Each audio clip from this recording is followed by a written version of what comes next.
Hello and welcome to RealAsset Edge. In this video, I'll cover the concept of net effective rent.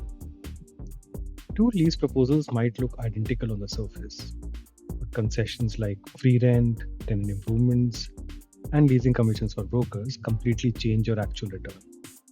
That's why we use net effective rent. Let's look at how to use this in a model to find the true financial bottom line of any commercial lease. The first part of the model accepts a few inputs. These inputs are essential to understand the lease details. These would be the lease, the rentable square footage, lease term, base rent, and what are the escalations and any expense recoveries or any incentives that are provided for the lease.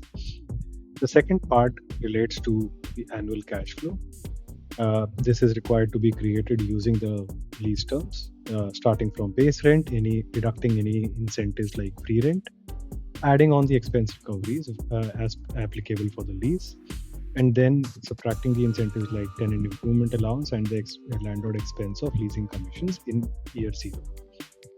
This provides you a net cash flow to landlord, and this cash flow can then be used to calculate the present value using a discount rate based on the tenant. This gives you a present value of the lease and which can be converted into an annual payment using the payment formula. Now, once this is converted to a payment form, annual payment, this is the net effective rent. And on a per square feet basis, we can quote this as 34.12 for this particular lease. If the lease term changes to probably 7 years, this changes to $30 instead of 34.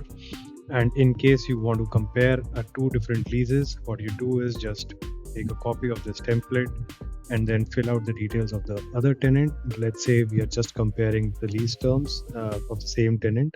And if this same lease is for 10 years, the net effective rent is $35 versus $30, which you get from a 7-year term, because the tenant improvement allowance, leasing commissions, and the free rents were all front loaded and you had already paid that. And now it's a question of how longer you get the income. But in case all these numbers are also different, the net effective rent makes them comparable into an annual recurring rent.